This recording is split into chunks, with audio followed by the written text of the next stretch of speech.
Hello दोस्तों, welcome to GK GS zone. GK GS zone में आप सभी का स्वागत है। आज हम लोग आप लोग के समक्ष उपस्थित हुए हैं जो भारतीय संविधान है, इंडियन पॉलिटी है, उसके 100 इम्पोर्टेंट प्रश्नों के साथ में उपस्थित हुए हैं। यह जो इंडियन पॉलिटी का 100 प्रश्न है, ये विभिन्न प्रतियोगिता परीक्षाओं के लिए बहुत ही ज़्यादा आवश्यक है। ठीक है, यही क्वेश्चन बार बार क्या होता है, एग्जाम में रिपीट होता है, तो हम लोग इसको एक बार अच्छे से रट्टा मारते हुए चलेंगे और एग्जाम में बार बार पूछा जाता है। इन 100 प्रश्नों को सबसे पहले हम लोगों को कवर करना है। ये ना सिर्फ एसएससी बल्कि विभिन्न जो पीसीएस परीक्षा है उसके लिए इम्पोर्टेंट है। बिहार, उत्तर प्रदेश का, झारखंड का कोई सा भी एग्ज़ाम होता है, इन सभी एग्ज़ामों के लिए जो पॉलिटी का क्वेश्चन है बहुत ही ज़्यादा इंपॉर्टेंट क्वेश्चन है।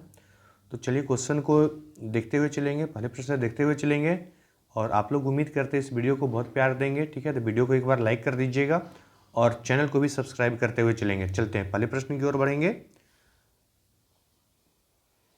तो पहला प्रश्न है, भारत सरकार अधिनियम 1909 आधारित था मार्ले मिंटो सुधार, मॉन्टेग्यू चेम्सफोर्ड सुधार, रामसे मैकडोनाल्ड अवार्ड पर या फिर नेहरू रिपोर्ट पर।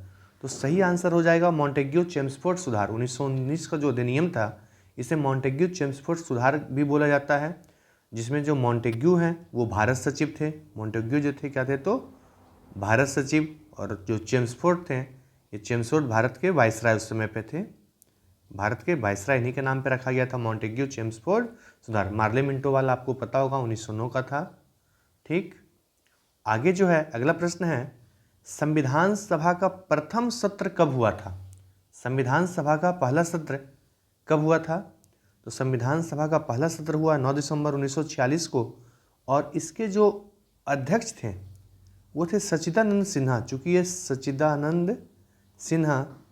चूँकि ये सबसे वरिष्ठतम सदस्य थे इस संविधान सभा के, इसलिए इनको अस्थायी अध्यक्ष बनाया गया था।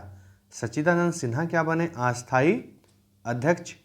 वही जो दूसरी बैठक हुई वो 11 दिसंबर 1946 को, 11 दिसंबर 1946 को दूसरी बैठक हुई और उसके जो अस्थायी अध्यक्ष थे, उसके जो अस्थायी अध्यक्ष हुए वो अस्थायी अध्यक्ष थे डॉक्टर राजेंद्र प्रसाद। संविधान सभा के अस्थायी अध्यक्ष कौन हो गए? तो डॉक्टर राजेंद्र प्रसाद। नेक्स्ट प्रश्न है, किस अधिनियम के द्वारा कलकत्ता में सुप्रीम कोर्ट की स्थापना की गई? संविधान के किस अधिनियम के द्वारा, उस समय के किस अधिनियम के द्वारा, अंग्रेजों द्वारा लाए गए किस अधिनियम के द्वारा कलकत्ता में सुप्रीम कोर्ट की स्थापना हुई है? रेगुलेटिंग 1773, भारतीय परिषद 1861, भारत सरकार अधिनियम 1935 या भारतीय संविधान अधिनियम 1950। तो सही आंसर हो जाएगा रेगुलेटिंग एक्ट। तो रेगुलेटिंग एक्ट 1773 के द्वारा जो कलकत्ता में एक सुप्रीम कोर्ट की स्थापना हुई, एक्ट तो 1773 में आया था, लेकिन जो कलकत्ता में सुप्रीम कोर्ट की स्थापना की गई थी वो 1774 में हुआ था। कब? तो 1774 में। अगला प्रश्न जो इंपॉर्टेंट प्रश्न है जो पूछा जाता है वो निम्नलिखित में से भारतीय स्वतंत्रताओं का अधिकार पत्र किसे कहा जाता है?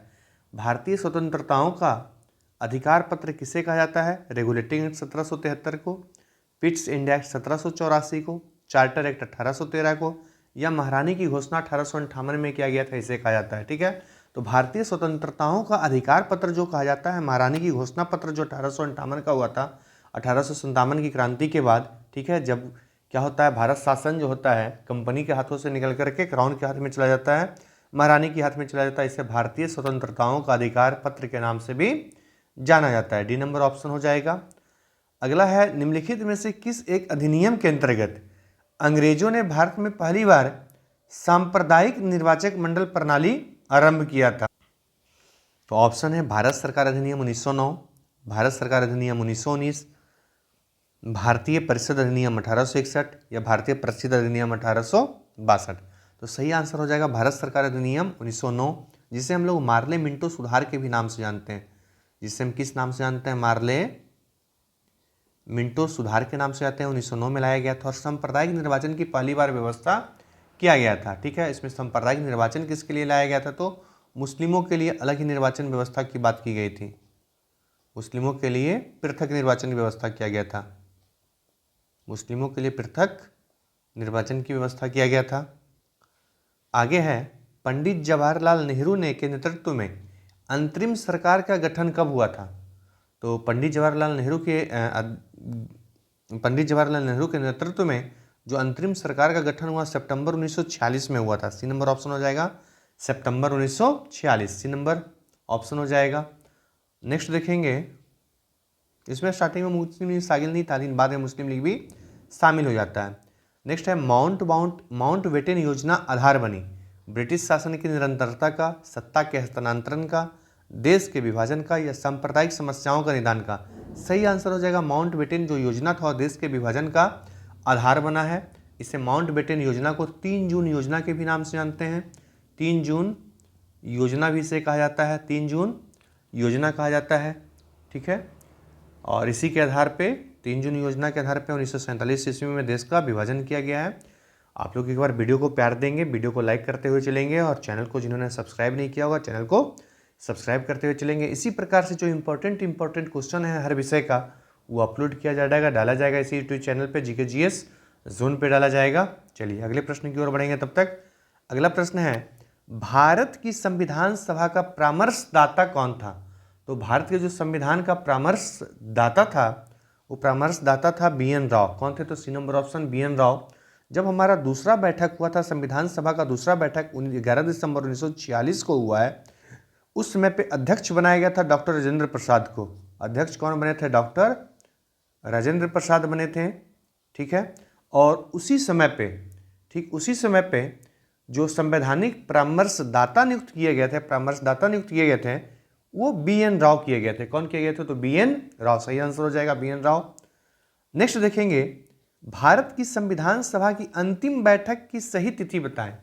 तो भारतीय संविधान सभा का जो अंतिम बैठक हुआ था वो 24 जनवरी 1950 को हुआ था। कब हुआ था? 24 जनवरी 1950 को। सी नंबर ऑप्शन हो जाएगा 24 जनवरी 1950 को। अगर प्रथम बैठक की बात किया जाएगा तो प्रथम बैठक हुआ था 9 दिसंबर 1946 को।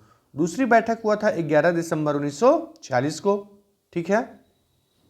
और कुल संविधान निर्माण में जो कुल समय लगा है वो लगा है 2 वर्ष 11 माह 18 दिन। 2 वर्ष 11 माह 18 दिन में हमारा संविधान बनकर के तैयार हुआ संविधान सभा के द्वारा। अगर कुल अधिवेशन की बात किया जाए तो कुल अधिवेशन जो हुआ था 11 अधिवेशन हुआ था। कुल अधिवेशनों की संख्या कितना है? तो 11 अधिवेशन। और हमारा संविधान लागू कब हुआ है? तो हमारा संविधान लागू हुआ 26 जनवरी 1950 को। बन करके कब तैयार हुआ था? तो बन करके तैयार हुआ 26 नवंबर 1949 को हमारा संविधान बनकर तैयार हो गया था, लेकिन इसे लागू किया गया है 26 जनवरी 1950 ईस्वी को। अगला देखेंगे, संविधान निर्मात्री परिषद की झंडा समिति के अध्यक्ष कौन थे? संविधान निर्मात्री परिषद का जो झंडा समिति है उस झंडा समिति के अध्यक्ष कौन थे? तो जो झंडा समिति के अध्यक्ष हुए डॉक्टर राजेंद्र प्रसाद थे। झंडा समिति के अध्यक्ष कौन थे? तो डॉक्टर राजेंद्र प्रसाद थे, ठीक है। और इसी झंडा समिति के द्वारा जो है वो 22 जुलाई 1947 को जो पेंगेली वेंकैया द्वारा एक डिजाइन किया गया भारतीय ध्वज था, उसी भारतीय ध्वज को स्वीकार कर लिया गया। पेंगेली वेंकैया के द्वारा बनाया गया था वो डिजाइन। नेक्स्ट देखेंगे, आगे है अगला प्रश्न है, भारतीय संविधान को संविधान सभा द्वारा अंगीकृत कब किया गया? जब संविधान बनकर के तैयार हुआ उसी समय पे भारतीय संविधान जो है वो अंगीकृत, अधिनियमित तथा आत्मार्पित किया गया है। और कब किया गया है? तो जब हमारा संविधान बनकर के तैयार हो गया, अर्थात ये हो जाएगा 26 नवंबर 1949 ईस्वी को। 26 नवंबर 1949 ईस्वी को, ये नंबर ऑप्शन हो जाएगा। नेक्स्ट अगला प्रश्न है, किसने कहा था कि संविधान सभा कांग्रेस थी और कांग्रेस ही भारत था? वो कौन बोला है कि संविधान सभा कांग्रेस था और कांग्रेस ही पूरा भारत था? ऑस्टिन, CR एटली, विंस्टन चर्चिल या लॉर्ड माउंटबेटन? तो ये कहने वाले व्यक्ति थे ऑस्टिन। ऑस्टिन के अनुसार संविधान जो सभा था वो कांग्रेस था और कांग्रेस ही जो था कि पूरा भारत का प्रतिनिधित्व करता था। इनका पूरा नाम है ग्रेनविल ऑस्टिन। और इनके द्वारा जो रचना किया गया, इनकी जो प्रमुख रचना है द इंडियन कॉन्स्टिट्यूशन इनकी प्रमुख रचना है, ठीक है। और ये ब्रिटिश संविधान, जो ग्रेनविल ऑस्टिन है ये ब्रिटिश संविधान विशेषज्ञ है। ये क्या है? तो ब्रिटिश संविधान विशेषज्ञ हैं, आगे है अगला प्रश्न है इनमें से कौन भारत का प्रथम कानून मंत्री था। भारत के जो पहले कानून मंत्री हुए वो कौन थे। जवाहरलाल नेहरू, बी आर अम्बेडकर, मौलाना अबुल कलाम आजाद या टीटी कृष्णमाचारी। तो सही आंसर हो जाएगा बी आर अम्बेडकर। जो भारत के पहले कानून मंत्री हुए वो कौन हो गए, तो बी आर अम्बेडकर। वही अंतरिम सरकार में कौन कानून मंत्री बने थे। अंतरिम सरकार के बारे में पूछा जाता कि अंतरिम सरकार में कानून मंत्री कौन थे, तो योगेंद्र नाथ मंडल थे। कौन थे, योगेंद्र नाथ मंडल जी विधि मंत्री थे, योगेंद्र नाथ मंडल। नेक्स्ट देखेंगे भारतीय संविधान में कुल कितनी महिला सदस्य थी। भारतीय संविधान में आपसे पूछा जाता है और बार बार पूछा जाता है कि भारतीय संविधान में कुल कितनी महिला सदस्य थी। संविधान सभा में, भारतीय संविधान सभा में कुल कितनी महिला सदस्य थी। तो सही आंसर हो जाएगा 15, ये नंबर ऑप्शन हो जाएगा। अगला क्वेश्चन है कि भारतीय संविधान में राज्य के नीति निर्देशक तत्वों को निम्नलिखित में से किस देश के संविधान से लिया गया है। जो भारत का संविधान है, भारतीय संविधान में नीति निर्देशक तत्वों को किस देश के संविधान से लिया गया है, तो आयरलैंड के संविधान से लिया गया है। किस देश के संविधान से, तो आयरलैंड के संविधान से। इसके अलावा जो राष्ट्रपति का निर्वाचक मंडल है, इसके अलावा राष्ट्रपति का निर्वाचक मंडल जो है, निर्वाचक मंडल भी लिया गया है कहाँ से, आयरलैंड के संविधान से। इसके अलावा जो राज्यसभा में 12 सदस्यों का जो मनोनयन होता है, 12 सदस्यों का मनोनयन जो होता है, यह भी किस देश के संविधान से लिया गया है, तो आयरलैंड के संविधान से लिया गया है।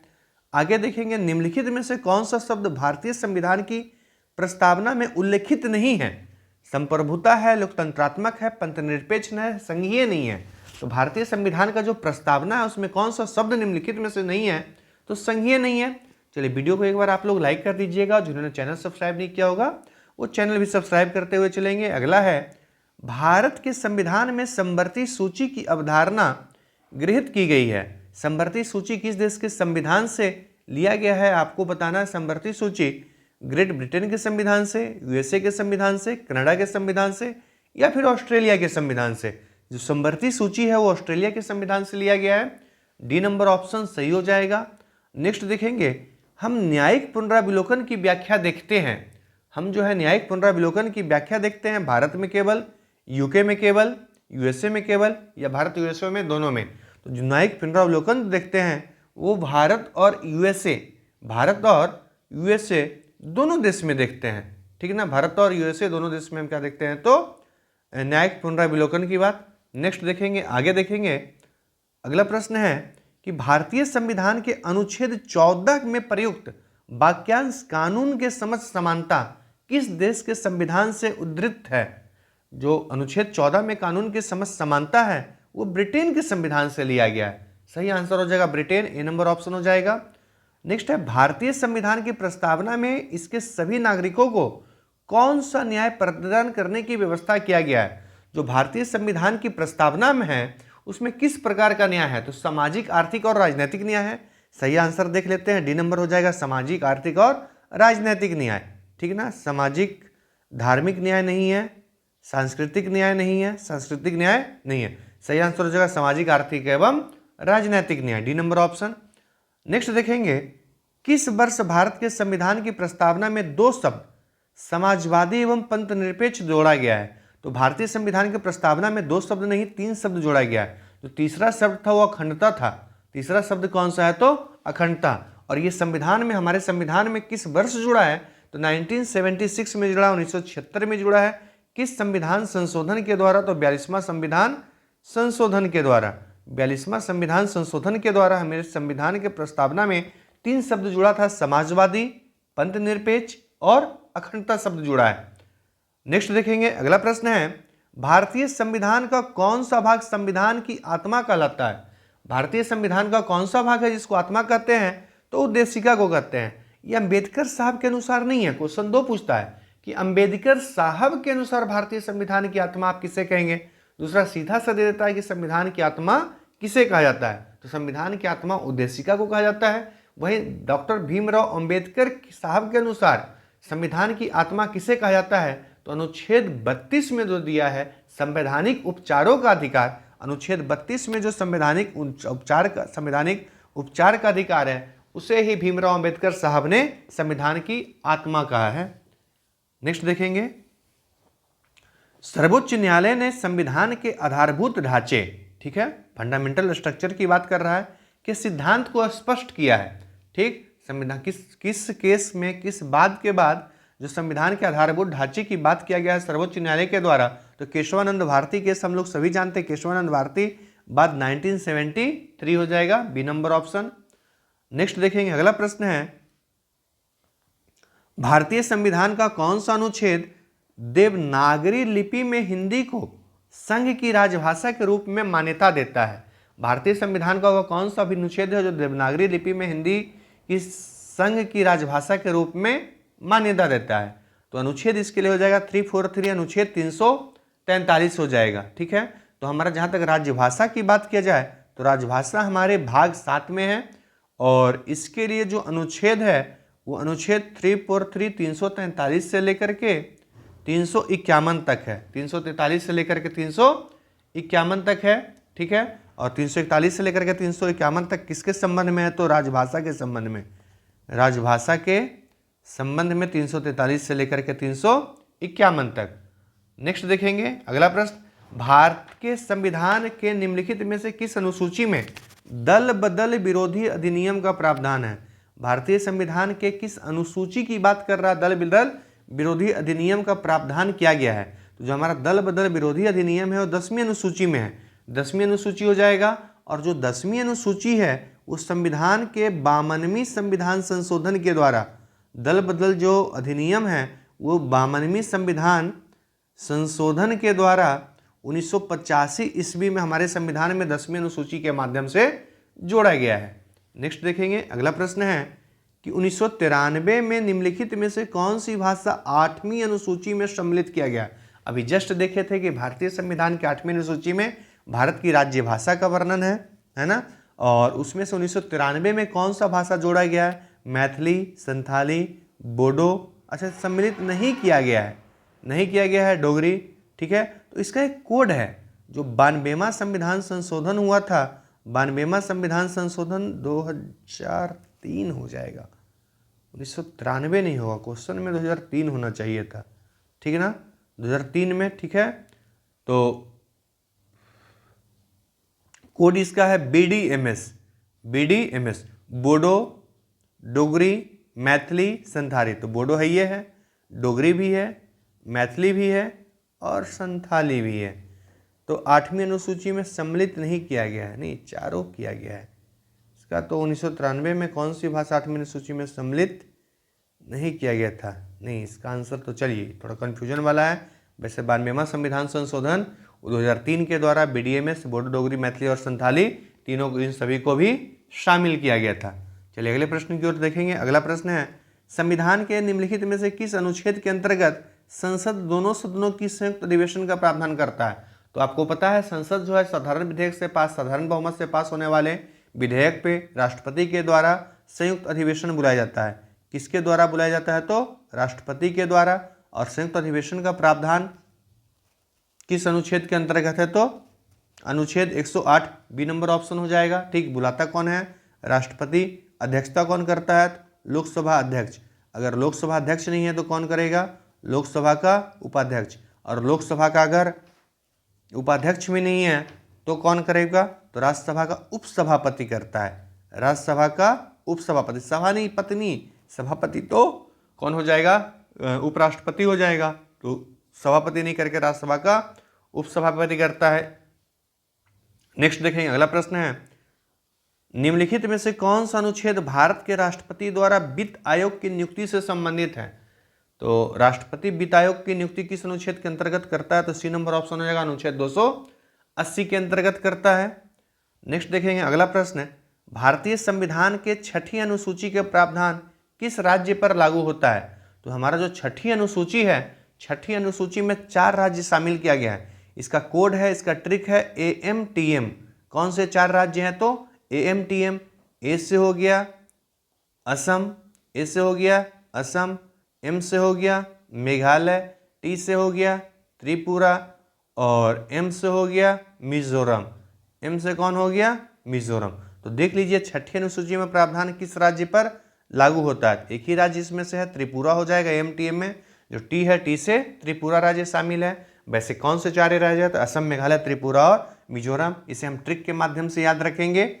अगला देखेंगे, निम्नलिखित में से कौन सा सही सुमेलित नहीं है। तो समता का अधिकार 14 से 18 तो है, शोषण के विरुद्ध अधिकार 20 से 22 नहीं है, ठीक, ये सम्मिलित नहीं है। धार्मिक स्वतंत्रता का अधिकार 25 से 28 है। सांस्कृतिक एवं शैक्षणिक स्वतंत्रता का अधिकार 29 से 30 है। सही आंसर हो जाएगा बी नंबर ऑप्शन, सही आंसर हो जाएगा। नेक्स्ट देखेंगे, अगला प्रश्न है, निम्नलिखित में से कौन सा अनुच्छेद राष्ट्रपति को क्षमादान की शक्ति देता है। तो राष्ट्रपति को चूंकि हम लोगों को पता है क्षमादान की शक्ति प्राप्त है, और किस अनुच्छेद के अंतर्गत है, तो अनुच्छेद 72 के अंतर्गत प्राप्त है। नेक्स्ट देखेंगे, अगला प्रश्न है, निम्नलिखित में से कौन सा अनुच्छेद में निर्वाचन आयोग का प्रावधान किया गया है। संविधान के किस अनुच्छेद के अंतर्गत निर्वाचन आयोग का प्रावधान है। 322, 324, 352 या 361। तो निर्वाचन आयोग के लिए जो अनुच्छेद है अनुच्छेद 324 है। बी नंबर ऑप्शन हो जाएगा अनुच्छेद 324, बी नंबर ऑप्शन। नेक्स्ट है, संविधान के किस अनुच्छेद के द्वारा उद्योग के प्रबंधन में कर्मकारों की भागीदारी का प्रावधान किया गया है। कोई उद्योग लगा है, उसके प्रबंधन में, उसके मैनेजमेंट में जो काम करने वाले व्यक्ति हैं उनका भी योगदान होगा, उनकी भी भागीदारी होगी। किस अनुच्छेद के अंतर्गत कहा गया है। 43, 43 का ए, 45 या 47। तो सही आंसर हो जाएगा 43 का ए। सही आंसर क्या हो जाएगा 43 का ए, कि उद्योग के प्रबंधन में जो कामगार हैं वो भी भाग लेंगे। बी नंबर ऑप्शन, ये डीपीएसपी में दिया हुआ। डीपीएसपी आपको पता है, directive principle of state policy, जिसके लिए अनुच्छेद 36 से लेकर के 51 तक है। 36 से लेकर के 51 तक आयरलैंड के संविधान से लिया गया है। नेक्स्ट देखेंगे, निम्नलिखित में से भारतीय संविधान का कौन सा अनुच्छेद आकस्मिकता निधि से संबंधित है। आकस्मिक निधि से संबंधित आपसे अनुच्छेद पूछा जा रहा है 265, 66, 67 या 68। तो हमारे संविधान में जो आकस्मिक निधि का प्रावधान किया गया किस अनुच्छेद के अंतर्गत, अनुच्छेद 267 के अंतर्गत। ऑप्शन संख्या सी सही हो जाएगा। नेक्स्ट देखेंगे, शिक्षा एक विधि विषयक के रूप में सम्मिलित है। शिक्षा किस विषय, किस सूची का विषय है। संघीय सूची, राज्य सूची, समवर्ती सूची या शेष शक्ति सूची। तो जो शिक्षा है ये संघीय सूची का विषय है। शिक्षा किस सूची का विषय है, तो संघीय सूची का विषय हो जाएगा।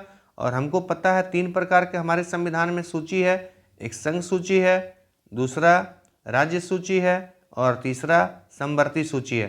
संघ सूची में आरंभ में जो विषय थे 97 थे, और वर्तमान में कितना है, तो 1000 है। 1000 नहीं 100 है। शुरू में कितना था 97 और वर्तमान में 100। वहीं राज्य सूची में टोटल विषय स्टार्टिंग में 66 था, वर्तमान में 61 है। वहीं समवर्ती सूची में स्टार्टिंग में 47 विषय थे और वर्तमान में कितना है, तो 52 विषय है। नेक्स्ट देखेंगे, आगे है, भारतीय संविधान की संघ सूची में कितने विषय सम्मिलित हैं। वर्तमान में नहीं, अच्छा स्टार्टिंग में पूछा जा रहा है तो 97, अगर वर्तमान में पूछा जाता तो 100 विषय हो जाता, ठीक ना। नेक्स्ट देखेंगे, अगला प्रश्न, भारतीय संविधान का छुआछूत उन्मूलन से संबंधित अनुच्छेद कौन सा है। भारतीय संविधान का छुआछूत उन्मूलन से संबंधित अनुच्छेद कौन सा है। 15, 16, 17 या फिर 18। तो भारतीय संविधान में जो अनुच्छेद 17 है वो छुआछूत के उन्मूलन से संबंधित है। सी नंबर ऑप्शन हो जाएगा। नेक्स्ट देखेंगे, भारतीय संविधान का कौन सा अनुच्छेद बच्चों के शोषण के विरुद्ध मौलिक अधिकार से संबंधित है। तो शोषण के विरुद्ध अधिकार हम सभी को पता है अनुच्छेद 23 एवं 24 है, ठीक ना। तो पूछ रहा है बच्चों के शोषण के विरुद्ध मौलिक अधिकार से संबंधित है। तो सही आंसर हो जाएगा 24, कि 24 में क्या लिखा हुआ है कि 14 वर्ष से कम उम्र के बच्चों को खतरनाक कामों में नहीं लगाया जाएगा, अनुच्छेद 24। नेक्स्ट देखेंगे, अगला प्रश्न, निम्नलिखित में से कौन सा युग में सही सुमेलित नहीं है। फिर से सही सुमेलित नहीं है आपसे पूछा जा रहा है, ठीक है। तो पहला धन विधेयक 110 में, ठीक है। राष्ट्रपति शासन का प्रावधान 356। न्यायिक पुनर्विवेचन 243 में नहीं है, न्यायिक पुनर्विवेचन है अनुच्छेद 137 में, 137 में है। समान नागरिक संहिता 44 में है। 243 के अंतर्गत क्या है, तो 243 जो है स्थानीय स्वशासन से संबंधित है, स्थानीय स्वशासन से संबंधित विषय है, ठीक है, अनुच्छेद 243। चलिए नेक्स्ट देखेंगे, सही आंसर सी नंबर हो जाता है, इस गलत सुमेलित है। नेक्स्ट है, भारतीय संविधान का कौन सा अनुच्छेद भारत की विदेश नीति से संबंधित है। भारत के विदेश नीति से संबंधित अनुच्छेद आपसे पूछा जा रहा है। अनुच्छेद 380, 312, 60 या फिर 51। तो विदेश नीति से संबंधित हमारा अनुच्छेद जो हो जाएगा वो अनुच्छेद 51 हो जाएगा। चूंकि 51 हमको पता है डीपीएसपी का है, ठीक है ना, डीपीएसपी के अंतर्गत है, भाग 4 के अंतर्गत ये रखा गया है। भाग 4 में भी किसके अंतर्गत, डीपीएसपी, और अनुच्छेद जो है 36 से लेकर के 51 तक। और 51 में कहा गया है कि अंतर्राष्ट्रीय शांति एवं सुरक्षा में अभिवृद्धि करना है, साथ ही साथ अंतर्राष्ट्रीय विवाद का जो है समाधान करना है। तो विदेश नीति किससे संबंधित हो गया, डी नंबर ऑप्शन अनुच्छेद 51 51 है। नेक्स्ट है संविधान के किस अनुच्छेद के अंतर्गत भारत के राष्ट्रपति को अध्यादेश जारी करने की शक्ति प्राप्त है। तो हम सभी को पता है कि संसद जब सत्र में नहीं होता या लोकसभा राज्यसभा से दोनों सदन सत्र में ना हो या दोनों में से एक भी सदन सत्र में ना हो तो कानून बन ही नहीं पाएगा। उस कंडीशन में क्या करता है, राष्ट्रपति अध्यादेश जारी करते हैं। किस अनुच्छेद के अंतर्गत, तो अनुच्छेद 123 के अंतर्गत, बी नंबर ऑप्शन हो जाएगा। नेक्स्ट देखेंगे राज्यों में विधान परिषद के सृजन हेतु संविधान के किस अनुच्छेद में वर्णित प्रक्रिया अपनाया गया है। तो जब विधान परिषद का सृजन करना है इसके लिए अनुच्छेद 169 है। और आपको पता है भारत में कुल राज्य जितने हैं, कितने राज्य में विधानसभा है, तो 6 राज्य में है। वो 6 राज्य हैं, बिहार है, उत्तर प्रदेश है, इसके अलावा आंध्र प्रदेश, तेलंगाना है, इसके अलावा महाराष्ट्र और कर्नाटक है। इन्हीं 6 राज्यों में भी वर्तमान में विधान परिषद का प्रावधान किया गया है। अन्य कोई राज्य बनाना चाहता है विधान परिषद किस अनुच्छेद के अंतर्गत, तो अनुच्छेद 169 169 अनुच्छेद के अंतर्गत बना सकता है। नेक्स्ट देखेंगे भारतीय संविधान के किस अनुच्छेद के प्रावधानों के अंतर्गत संशोधन किया जा सकता है। संविधान में संशोधन करने के लिए, हमारा जो संविधान है उस संविधान में संशोधन करने के लिए कौन सा अनुच्छेद है, तो अनुच्छेद 368 हो जाएगा। ए नंबर ऑप्शन संविधान संशोधन के लिए 368। भारतीय संविधान की 9वीं अनुसूची डैश से संबंधित है। भारतीय संविधान की जो 9वीं अनुसूची है वो किससे संबंधित है, राज्य परिषद, भाषा, भूमि सुधार या जनजातीय क्षेत्र से। तो भारतीय संविधान का 9वीं अनुसूची है भूमि सुधार से संबंधित है। किससे है, तो भूमि संविधान से संबंधित है वह। और 9वीं अनुसूची किस संविधान संशोधन के द्वारा जोड़ा गया है, तो पहले संविधान संशोधन 1951 के द्वारा 9वीं अनुसूची भूमि सुधार से संबंधित जोड़ा गया है। नेक्स्ट देखेंगे अगला प्रश्न है भारतीय संविधान की अनुसूची 12 में नगर पालिकाओं के लिए कितने मद दिए गए हैं, कितने विषय दिए गए हैं। सही आंसर हो जाएगा 18, ए नंबर ऑप्शन हो जाएगा 18 मद दिया गया है। नेक्स्ट है स्वतंत्रता के पश्चात 2 भागों में बंटने वाला पहला राज्य कौन सा था। स्वतंत्रता के पश्चात 2 भागों में बंटने वाला पहला राज्य, इसको इस प्रकार से भी जानेंगे कि राज्य पुनर्गठन आयोग की अनुशंसा के बाद 1956 ईस्वी में 14 राज्य और 6 केंद्र शासित प्रदेश बना था। ठीक है, इसके बाद 1956 में 14 राज्य 6 केंद्र शासित प्रदेश बना। इसके बाद जो बंटने का काम हुआ 1960 में बॉम्बे बटा, बॉम्बे 2 भाग में बंट जाएगा। एक तो महाराष्ट्र हो जाएगा, एक महाराष्ट्र टूटेगा मराठी के आधार पे और दूसरा गुजरात टूटेगा गुजराती भाषा के आधार पे। तो 1960 हो गया, आंसर क्या हो जाएगा, बी बॉम्बे हो जाएगा। नेक्स्ट देखेंगे भाषाई आधार पर राज्यों का पुनर्गठन कब किया गया। देखिए अभी जस्ट आया था 1956 में, 1956 हो जाएगा। ठीक है, आयोग कौन सा था, राज्य पुनर्गठन आयोग। किस आयोग के अनुशंसा पे, राज्य पुनर्गठन आयोग के अनुशंसा पे। राज्य पुनर्गठन आयोग के जो अध्यक्ष थे वो फजल अली थे। कौन थे, तो फजल अली। और इस आयोग को कहा गया फजल अली आयोग। और फजल अली आयोग के साथ 2 व्यक्ति और थे, एक हृदयनाथ कुंजरू थे, एक थे के.एम. पनिकर थे। कौन थे, तो पनिकर साहब थे। और इन्होंने रिपोर्ट सौंपा था कि 14 राज्य और 6 केंद्र शासित प्रदेश बनाया जाए। नेक्स्ट देखेंगे अगला प्रश्न है कि निम्नलिखित में से किस अनुच्छेद को राष्ट्रीय आपातकाल के दौरान निलंबित नहीं किया जा सकता है। भारतीय संविधान में कुछ अनुच्छेद ऐसा है, कुछ ऐसा भी मौलिक अधिकार है जो राष्ट्रीय आपातकाल के समय भी निलंबित नहीं किया जा सकता है, समाप्त नहीं किया जा सकता। अनुच्छेद है 14, 15, 19, 20, 21, 22 या 20, 21। तो सही आंसर हो जाएगा अनुच्छेद 20 एवं 21 जो है वो राष्ट्रीय आपातकाल के दौरान भी इन दोनों अनुच्छेदों को निलंबित नहीं किया जा सकता है। नेक्स्ट देखेंगे मौलिक अधिकार का संरक्षक कौन है। मौलिक अधिकार का संरक्षक किसे कहा गया है, सर्वोच्च न्यायालय, संसद, राष्ट्रपति या प्रधानमंत्री को। तो जो मौलिक न्यायालय का संरक्षक है वो सर्वोच्च न्यायालय है। ए नंबर ऑप्शन हो जाएगा सर्वोच्च न्यायालय। नेक्स्ट देखेंगे अगला प्रश्न है निम्नलिखित में से कौन सा भारतीय नागरिक का मौलिक अधिकार नहीं है। समता का अधिकार मौलिक अधिकार है, धार्मिक स्वतंत्रता का अधिकार मौलिक अधिकार है, संपत्ति का अधिकार मौलिक अधिकार नहीं है, निःशुल्क प्राथमिक शिक्षा का अधिकार भी मौलिक अधिकार है। तो सही आंसर होगा संपत्ति का अधिकार मौलिक अधिकार नहीं है। इसे 44वां संविधान संशोधन 1978 के द्वारा 44वां संविधान संशोधन 1978 के द्वारा क्या किया गया है, जैसे संपत्ति के अधिकार को मौलिक अधिकार से हटा करके अब कानूनी या फिर विधिक अधिकार कर दिया गया। किस अनुच्छेद के अंतर्गत? तो 300 के अंतर्गत। अब संपत्ति का अधिकार किस अनुच्छेद के अंतर्गत चला गया? तो 300 के अंतर्गत चला गया है। नेक्स्ट देखेंगे, अगला है डॉक्टर अंबेडकर के द्वारा कौन से मौलिक अधिकार को संविधान की आत्मा एवं हृदय कहा गया है? डॉक्टर भीमराव अंबेडकर साहब के अनुसार किसे संविधान की आत्मा एवं हृदय कहा गया? स्वतंत्रता का अधिकार, समानता का अधिकार, संवैधानिक उपचार का अधिकार, या उपयुक्त में से कोई नहीं। अगर आपको क्वेश्चन में पूछे डॉक्टर भीमराव अंबेडकर के अनुसार संविधान की आत्मा हृदय किसको कहेंगे? तो संवैधानिक उपचार का अधिकार। और संवैधानिक उपचार का अधिकार किस अनुच्छेद में? तो अनुच्छेद 32 में है। वहीं अगर अंबेडकर साहब का नाम नहीं होता और सीधा सा पूछता संविधान की आत्मा किसे कहते हैं, तो संविधान की आत्मा इसका आंसर होता उद्देशिका, या फिर जिसको आप प्रस्तावना के नाम से जानते हैं। देख सकते हैं दोनों क्वेश्चन में आपको अंतर भली भांति समझ में आया होगा। तो अगला क्वेश्चन है, भारतीय संविधान में कुल कितने मूल कर्तव्य का उल्लेख है? भारतीय संविधान में मूल कर्तव्य तो मार्कर 9, 10, 11 या फिर 12, 11 है मूल कर्तव्य। हमको पता है जब हमारा संविधान लागू हुआ था उसमें पे मूल कर्तव्य नहीं था। इसे 42वां संविधान संशोधन 1976 के द्वारा 42वां संविधान संशोधन 1976 के द्वारा किसके अनुशंसा पे? तो स्वर्ण सिंह समिति के अनुशंसा पे। स्वर्ण सिंह समिति के अनुशंसा पे भारतीय संविधान में मूल कर्तव्य शामिल किया गया है। और मूल कर्तव्य 42वां संविधान संशोधन के द्वारा कितना शामिल किया गया? तो 10 मूल कर्तव्य fundamental right, fundamental duties, FD हो जाएगा, फंडामेंटल ड्यूटीज शामिल किया गया। मूल कर्तव्य किस देश के संविधान से लिया गया था? तो रूस के संविधान से लिया गया है। किस देश के संविधान से लिया गया है? रूस के संविधान से लिया गया है। इस प्रकार से हमने पॉलिटी के जो एकदम इंपॉर्टेंट, बेहद ही इंपॉर्टेंट प्रश्न जो बार बार प्रतियोगिता परीक्षाओं में पूछे जाते हैं, इसको हम लोगों ने डिटेल सोल्यूशन किया है। ठीक है ना? इसको बार बार आप लोग क्या करिएगा, रिवाइज कीजिएगा। और वीडियो को आप लोग एक बार लाइक करते हुए चलेंगे। और जिन्होंने चैनल सब्सक्राइब नहीं किया होगा चैनल सब्सक्राइब करेंगे। इसी प्रकार से हर एक सब्जेक्ट का जो इंपॉर्टेंट क्वेश्चन है प्रीवियस ईयर में पूछे गए हैं, जिसको एकदम रटना बिल्कुल ही जरूरी है, उन प्रश्नों के साथ में पुनः उपस्थित होंगे। तब तक के लिए जय हिंद, जय भारत।